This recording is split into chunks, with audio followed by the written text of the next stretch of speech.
nós organizamos aqui para chamar o primeiro vereador ou vereadora para si. Para usar a tribuna, eu queria dizer que nós, juntos com a Universidade do Estado de Minas Gerais, a Autarquia Municipal de Ensino e a Prefeitura, uma pena que esse material ficou pronto em cima da hora, infelizmente. Nós estamos apoiando um ciclo de palestras que discute os 50 anos da ditadura civil-militar de 64. Os temas são os seguintes: resistência estudantil e luta armada, hoje às 19h30, o contexto do golpe no dia 30/5/2014 e a ditadura e a mídia em 21 de agosto de 2014. Acho que você já deve ter recebido nos gabinetes pelo menos esse folder aqui. Infelizmente o material ficou pronto em cima da hora, mas agora às 19h30 nós teremos a primeira palestra. Quem é o primeiro? Já não. Deixaram queimado.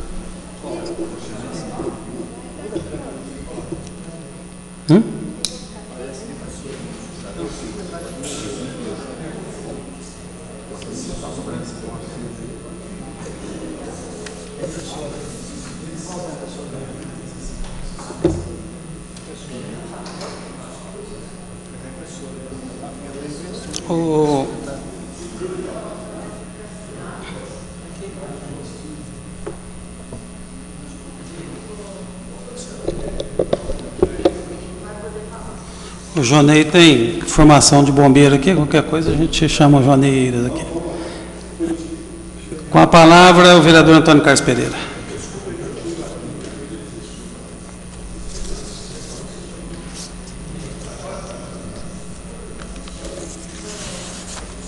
Senhor presidente, nobres colegas, senhoras e senhores, pessoas que nos acompanham aqui pela internet, eu queria tornar público aqui, presidente, mais uma vez, a situação das pessoas que foram contempladas com lotes no Vila Matilde Esperança e que até hoje eu já fiz vários questionamentos.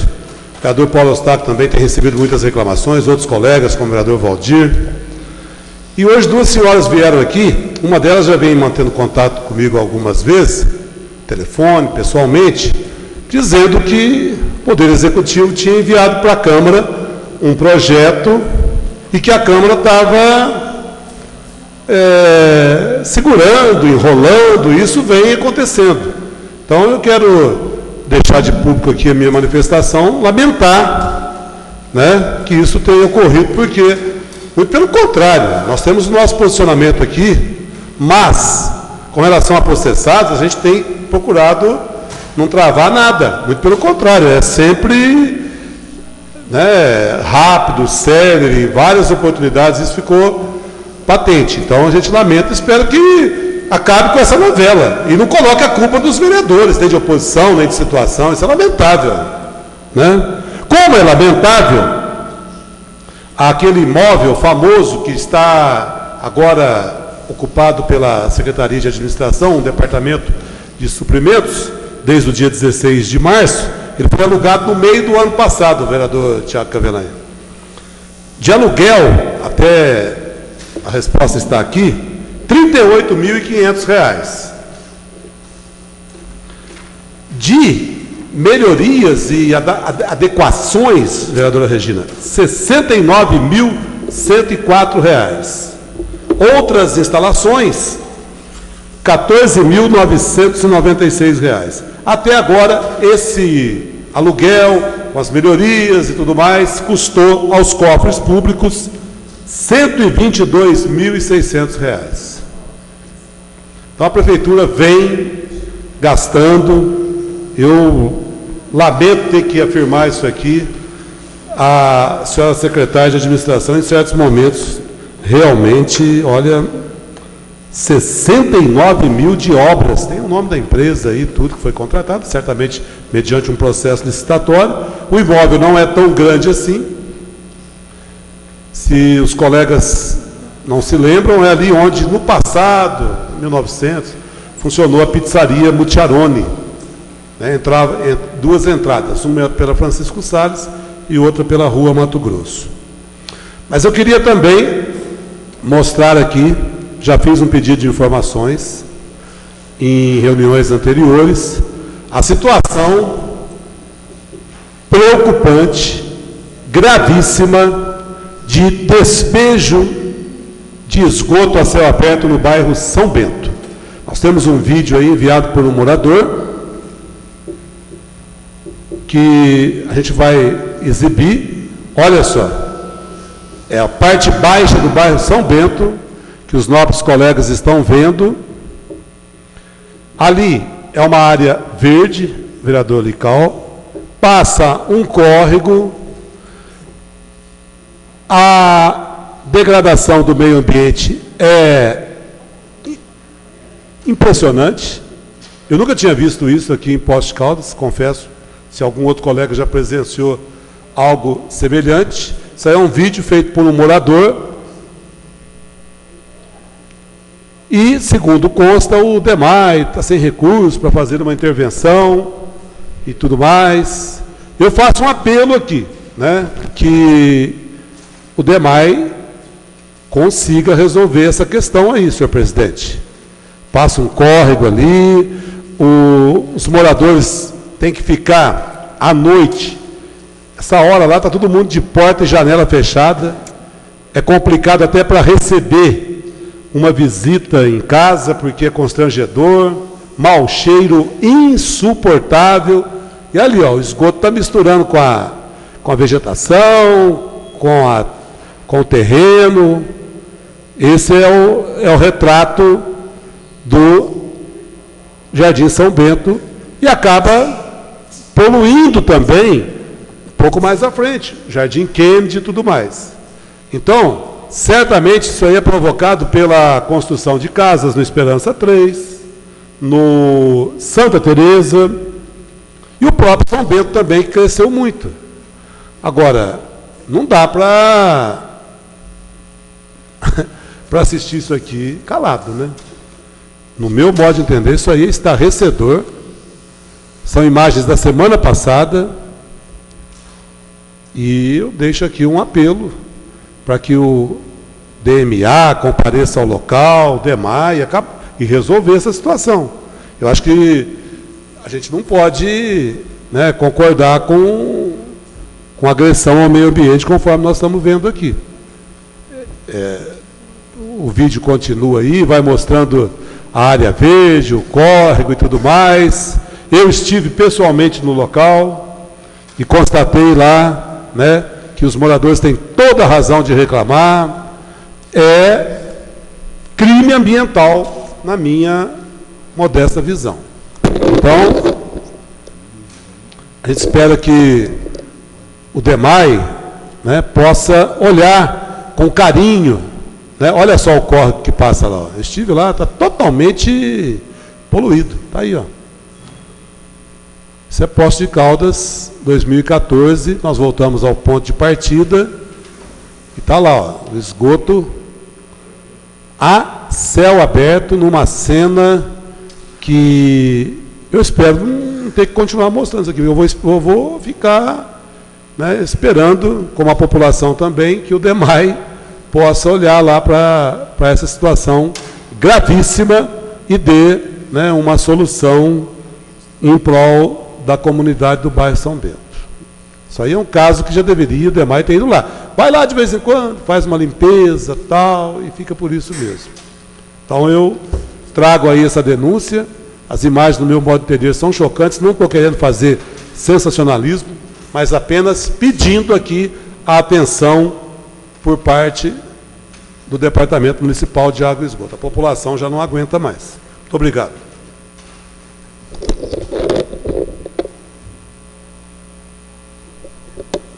Obrigado, vereador Antônio Carlos. Com a palavra, a vereadora Regina Sioff.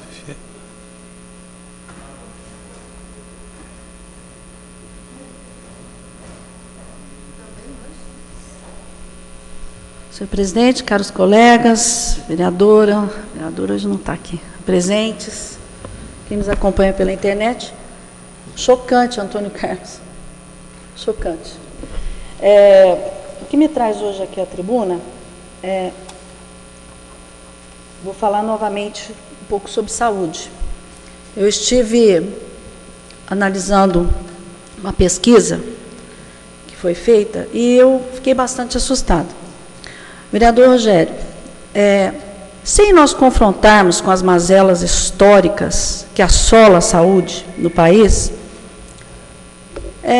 nós sabemos que essa questão do médico, de mais médicos, que absorve sim as demandas das consultas, mas o gargalo é mais embaixo. É claro que é um ponto a ser discutido e ações a serem desenvolvidas nesse sentido. Nós vivemos no país um sistema dual de atendimento à saúde, né? E que muitas vezes a medicina suplementar, ela rivaliza, vamos dizer, entre aspas, com a universalidade do SUS, né?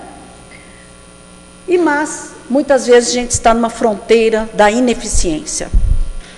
Aí a gente fica perguntando, por quê? Né?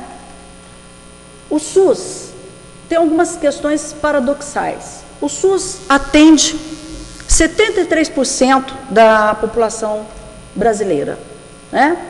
Mas, em termos de gasto, 47%. O restante é a medicina suplementar, a medicina privada. Então, vocês vejam, nós temos uma demanda enorme e um subfinanciamento que é crônico. Eu vou passar para vocês alguns números interessantes. No PAC 2, das 24 mil ações que foram, vamos dizer, pactuadas para serem desenvolvidas em relação à saúde e ao saneamento, apenas 2.547 ações, em torno de 11%, foram realizadas no PAC 2, né?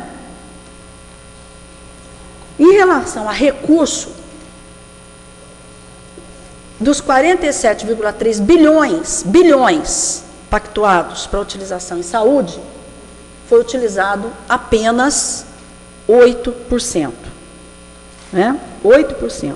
O Brasil, nós todos sabemos, é um país que o tributo é enorme, mas não se faz a gestão desse tributo que é arrecadado com eficiência. Isso aí são dados que você, nas pesquisas que você faz, existe, então, aquilo que nós sempre falamos, a gestão capacitada para se realmente utilizar este recurso, que é pequeno, com eficiência. Então, a questão dos mais médicos, não é questão de você ser contra ou ser a favor. Às vezes as pessoas me perguntam, você é contra ou você é a favor? Eu acho que é uma questão de atendimento, de demanda, de consulta. Mas, vocês vão de concordar comigo, principalmente meus dois colegas aqui médicos, que não resolve uma série de outras questões que precisam ser resolvidas.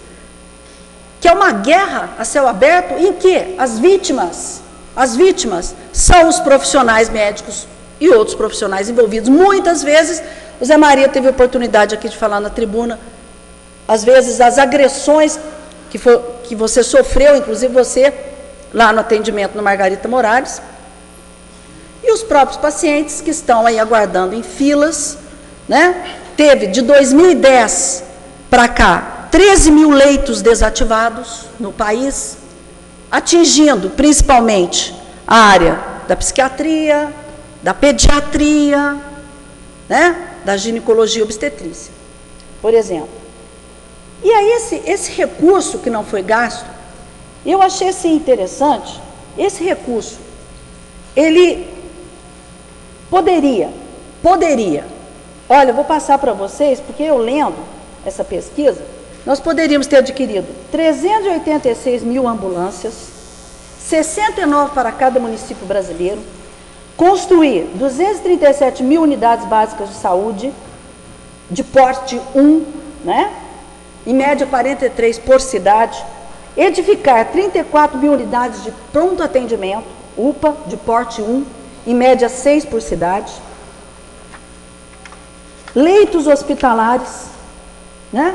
Então, são nós, críticos na saúde, que também precisa ter, de todos os governos, federal, estadual e municipal, a mesma preocupação, não jogando as mazelas históricas dos problemas de saúde somente em cima dos médicos. Isso que é a minha opinião. Então, da mesma forma que se debruçou em relação a atender a demanda de consultas, que não é somente isso que resolve o problema, nós precisamos de infraestrutura, que também se debrucem nas questões da gestão desses tributos e também na questão do financiamento em saúde. Nos últimos 13 anos, mais de 1 trilhão foram autorizados no Orçamento Geral da União pelo Ministério da Saúde. Isso aí em valores corrigidos pela inflação do período, né?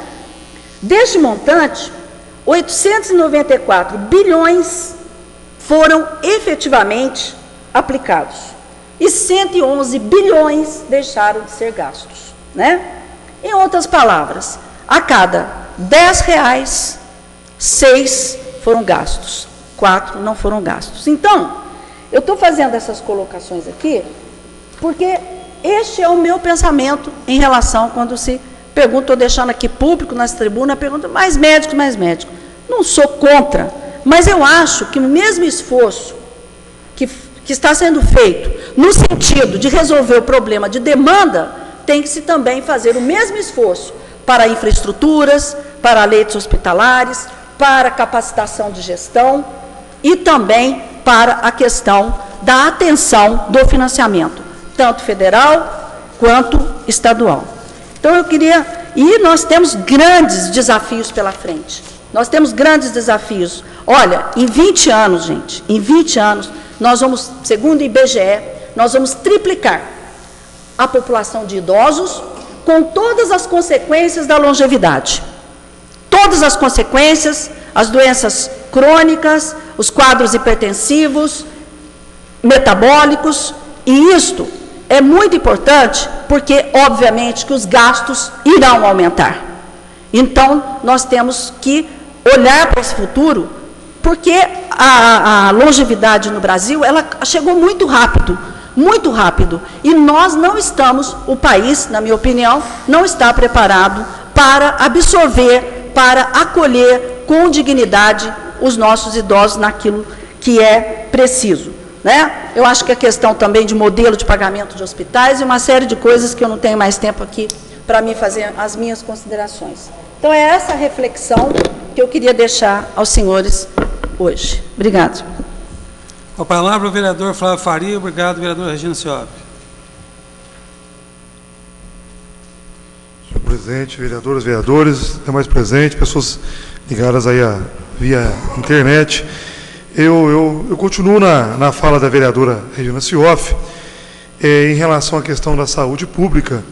E, de fato, vereadora, nós entendemos aí que a construção, a transformação de uma saúde que possa, sem dúvida alguma, ter eficiência e atender aí a demanda da população do nosso município, do nosso estado, do nosso país, sem dúvida alguma, passa pela eficiência. E quando a senhora mencionou de uma forma muito positiva, muito decisiva aqui, a eficiência, ela passa por uma ação efetiva, por uma ação envolvendo os diversos segmentos que têm uma atuação direta na saúde, e é dessa forma, discutindo, construindo e equacionando que esses segmentos, sem dúvida alguma, poderão contribuir para um desenvolvimento, para avanços e ações em relação à saúde. Como a senhora falou dos seus estudos, eu gostaria de mencionar para a senhora alguns dados interessantes, já falamos em outros momentos aqui na tribuna, mas quando nós pegamos aí o estado de Minas Gerais, de 2003 para cá, a média que foi gasta na saúde em Minas Gerais era em torno de 7,37%. A média de 2003 para cá. Quando a senhora faz todo um levantamento dos investimentos que faltou na saúde de Minas Gerais, se apura um valor de quase 8 bilhões de reais. Tanto que o governo do Estado de Minas Gerais, algo inédito, nós já falamos isso, ele foi obrigado, entre aspas, obrigado não, ele, através de uma ação, aí, de um acordo entre o Tribunal de Contas do Estado, se fez aí um termo de ajuste de gestão, onde, nesse termo, se definiu o seguinte, que em 2012, o Estado teria que gastar, no mínimo, 9,68% na saúde. Posteriormente, em 2013, o Estado teria que gastar 10,84% na saúde. E, posteriormente, em 2014, estaria chegando aos 12%, que seria aí o estabelecido. Então, isso demonstra, vereadora Regina, que são vários caminhos. Um caminho de gestão, a senhora está correta. Mas também nós temos que fazer o dever de casa. O município tem que fazer o seu papel, o Estado tem que fazer o seu papel e a federação tem que fazer o seu papel. Nós temos que cobrar responsabilidades. E, sem dúvida alguma, que é um dinheiro sagrado. E a saúde tem pressa. A saúde não pode esperar. Melhor do que qualquer um de nós aqui, a senhora, o doutor Rogério, o doutor José Maria, entende e sabe muito bem desse assunto. A saúde não pode esperar. E, sem dúvida alguma, essa gestão é fundamental. Então, quando a senhora fala a questão de penalizar os médicos, eu em momento algum, não sei se foi essa a intenção sua, mas eu vejo que o Mais Médico foi uma ação fundamental, significativa e expressiva do governo, no sentido de possibilitar médicos na atenção básica. Mas com o imposto de cano, nós temos grandes desafios, que é a questão de cirurgias. O vereador Rogério, semana passada, manifestou nessa tribuna, eu acho que tal hospital poderia fazer muito mais do que está se fazendo. Então, há várias preocupações em relação à cirurgia, em relação a especialidades, em relação a alguns tipos de exames que se precisam ser equacionados, sem dúvida alguma. Mas eu entendo que esse trabalho, a construção, ele é coletivo, tanto com médicos, como o gestor, como todos os trabalhadores na saúde, para que as coisas possam, sem dúvida alguma, funcionar. Também falando do Estado, eu queria manifestar aqui, semana passada, vários vereadores manifestaram aqui em relação a isso, e nós já tínhamos enviado ao DR, e o DR sempre, quando a gente encaminha ofício, nós temos que destacar, sempre eles respondem de forma muito educada, muito gentil, muito polida. Nós encaminhamos para o presidente do DR, o diretor-geral lá em Belo Horizonte, o senhor José Elcio dos Santos, e ele chegou quarta-feira passada um ofício para mim em relação à rodovia Poços-Palmeiral. E no ofício ele manifesta a seguinte questão. Ele fala que ela foi estadualizada em agosto de 2013, que nós sabemos, que foi feito aqui, inclusive, na Câmara Municipal. Fala também que a rodovia Poços-Palmeiral está dentro do PRO-AMG, que nós já sabemos. Fala também aí da licitação 111/2013, que foi feita para viabilizar a construção de uma nova rodovia, mas o que eu queria, no final, não tive a resposta. Em momento algum, ele se posicionou, muito educado, muito cortês, isso temos que destacar, mas em momento algum, ele se posicionou em relação, de fato, à efetivação, à realização da obra Poços a Palmeiral. Isso não veio no ofício. E era uma das perguntas que nós, dentro do ofício que mandamos, que a gente buscava informações. Quando estaria iniciando essa obra Poços a Palmeiral? Então, isso não está acontecendo. É algo preocupante. Todos os vereadores aqui sabem, essa Câmara aqui, todo mundo sabe, o Executivo também tem tido essa sensibilidade e preocupação, mas se tem que ter uma ação efetiva. Tanto que, agora, nesses dias, próximo ali à Fazenda Aparecida, um fazendeiro resolveu passar ali o trator ali e tirar o asfalto e ficar na terra, porque estava totalmente impossível de transitar naquela região. Então é algo complicado e esperamos aí que o governo do Estado possa aí, em breve, mandar que as máquinas comecem a trabalhar, que comecem a operar e comecem a dar uma resposta à população da área rural de Poços de Caldas, dos trabalhadores, das empresas que ali atuam, do pessoal que mora no Palmeiral, para a região toda que estão aflitos em relação a uma resposta. Também eu queria manifestar aqui em relação ao presídio. Eu queria falar da semana passada, não foi possível. Nós tivemos aí, novamente, aí todo um motim ali no presídio, uma superlotação no presídio, é algo muito preocupante. Espero que agora aí, com a licitação, né, pastor Valdir, se possa, de fato, ter algo efetivo aí em relação à questão do presídio. O que não se pode deixar é acontecer o que está acontecendo aí no dia a dia, ao invés de contribuir para que essas pessoas possam se ingressar novamente à sociedade, acaba aí não sendo possível esse ingresso. Também queria manifestar aqui, vereador Antônio Carlos, concordo aí e acho que é inadmissível essa questão do esgoto, não se pode aceitar isso. Aconteceu alguma coisa, não sei o porquê aí, de fato, porque na semana passada eu tinha passado pelo São Bento e tinha conversado, inclusive, com o pessoal do DEMAI por telefone, havia um entupimento, disse que estava dando uma solução. E, lamentavelmente, Vossa Excelência mostrou que isso não aconteceu. Isso é preocupante, nós temos que cobrar, sim, que é questão de saúde pública, questão de meio ambiente, e precisamos de uma resposta em relação ao Departamento Municipal de Água e Esgoto. Mas também queria aqui destacar e parabenizar aí o Executivo Municipal. Nós apresentamos aí uma moção de aplausos, né, pela Festa do Trabalhador, uma festa muito bacana, várias entidades envolvidas, inclusive as entidades assistenciais, conseguindo recursos para ajudar, para contribuir no dia a dia das entidades, população participando de forma muito efetiva, uma programação muito vasta de shows, de apresentações, foi algo muito bacana e que permitiu, né, um momento ali para o trabalhador, né? Mas é claro que nós temos que entender que o 1º de maio é muito mais do que isso, né? Ele precisa ser feita uma reflexão dos avanços que se teve aí na luta trabalhista, na luta pelas conquistas dos direitos do trabalhador. Muito obrigado, senhor presidente. Obrigado, vereador Flávio.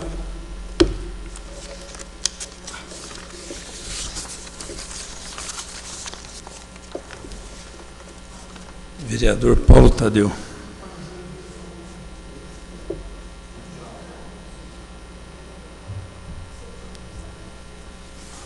Senhor presidente, vereadores, vereadora, eu queria primeiro comentar aqui a angustiante situação do São Bento, mostrada pelo vereador Antônio Carlos, e dizer que nós temos que nos esforçar aí para obter do DEMAI uma sinalização para a solução de um problema tão grande. Mas eu acho importante também que a gente reflita sobre certas circunstâncias em que se dá o desenvolvimento urbano de Poços de Caldas. O Jardim São Bento, ele foi muito bem planejado. Foi um projeto interessante, eu me lembro, foi um projeto apresentado um pouco antes de eu assumir a prefeitura, e foi um projeto liberado com todas as fiscalizações com referência à pavimentação na época, galerias, esgoto, com dimensionamento correto. Ocorre que depois disso foram aprovados uma série de outros loteamentos sem que nenhuma exigência de ampliação desse esgotamento sanitário e também de galerias fosse feito. Então fica uma situação cômoda, né? As pessoas fazem loteamentos e depois cabe à prefeitura e ao departamento corrigir. Então, nós vamos também apontar e levantar, identificar responsabilidades nesse sentido. Porque senão, né, depois de tanto tempo, o próprio vereador Antônio Carlos vem aqui e diz que reconhece claramente que foi o desenvolvimento, o crescimento do entorno que acabou criando uma situação como aquela. Mas, a rigor, para aprovar os outros loteamentos, deveria ter sido exigido deles a ampliação de toda a infraestrutura, porque aí cabe depois ao dinheiro público corrigir as mazelas dos loteadores, quer dizer, economizam no loteamento e depois nós temos que cobrar de quem? Passou os 5 anos, passou o tempo, e nós temos que cobrar da prefeitura. Acho que é uma questão importante. Outra questão que eu queria colocar, a vereadora Regina trouxe aqui uma preocupação importante, até é um material que eu havia tido acesso também, é um material feito pela Confederação, pelo Conselho Federal de Medicina. O Conselho Federal de Medicina tem criado um diálogo muito tenso com o governo federal, que se iniciou com a questão dos mais médicos, e exatamente o Conselho Federal de Medicina, que tem, talvez, dos conselhos profissionais no Brasil, tenha sido o mais eficiente, o mais poderoso para impedir a criação de faculdades no Brasil. Nós aqui temos agrônomos, eu sou médico veterinário, engenheiros, advogados, todas essas profissões não tiveram a força que o Conselho de Medicina teve para evitar a ampliação de oferta de médicos no Brasil. Então, os investimentos de saúde no Brasil, federais, da União, nos últimos anos, eles cresceram, descontada a inflação, eles cresceram mais do que o dobro. Na verdade, quase que triplicaram os investimentos da União. Nós ainda nos ressentimos do governo do Estado, que de fato é ausente. E acho que o Estado tem sido cada vez mais reconhecendo a inutilidade da sua existência, porque não tem segurança pública, não tem saúde.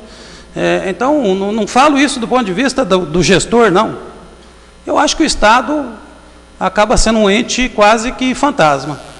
Mas os investimentos cresceram. Tanto é que nós já atendemos 73% da população, com 43% do financiamento. É algo que, se comparado com 10, 12, 13, 15 anos atrás, é uma evolução extraordinária. Qual país do mundo atende 73% da população no sistema público de saúde? Qual país do mundo? Agora, é evidente que nós precisamos de muito mais investimentos. O Mais Médicos, por exemplo, quando ele vem exatamente para atender lá na base. Se ele tiver resolutividade na base, nós diminuímos o tensionamento no atendimento secundário. Nós diminuímos o atendimento hospitalar, se tiver resolutividade lá. Nós temos que ampliar o atendimento lá. E isso é fundamental. Agora, não veio só isso. Veio recurso para 8 unidades básicas de saúde, veio recurso para uma unidade de pronto atendimento, vieram recursos para cirurgias. Então, é uma ampla atenção à saúde que precisa ser reconhecida.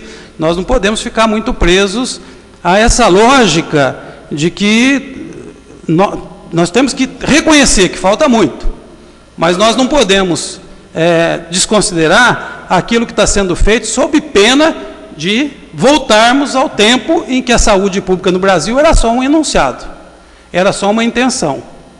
Era só uma declaração de intenções.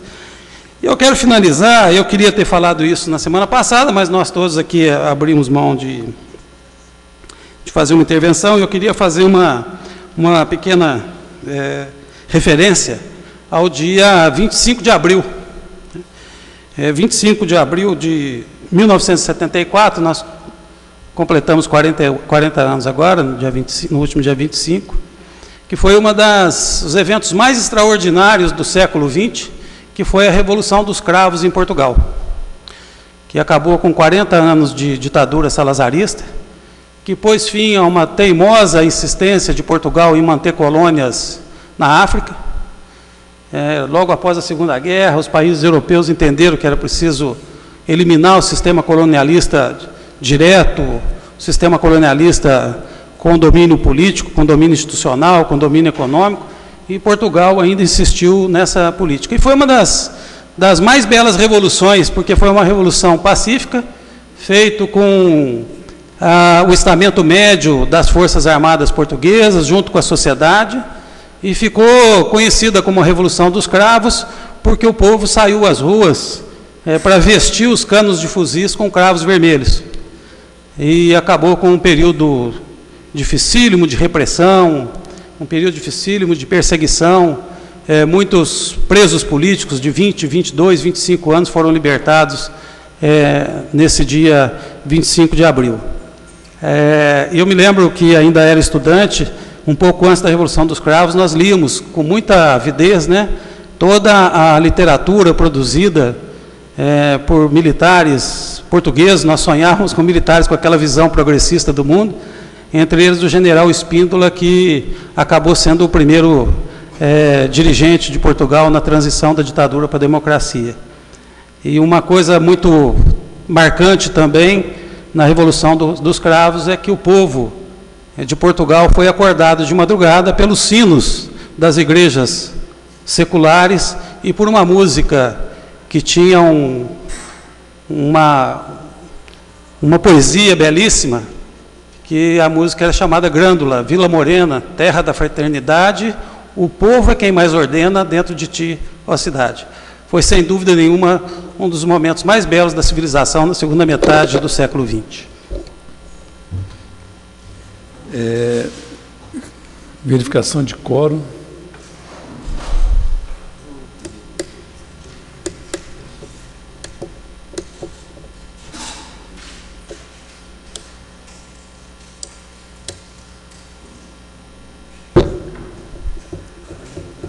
Paulo, aperta o... eu já fiz, tá? Você dá com a minha aí.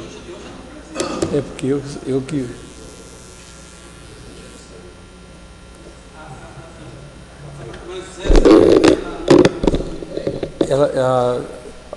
Justificada a ausência da vereadora Maria José.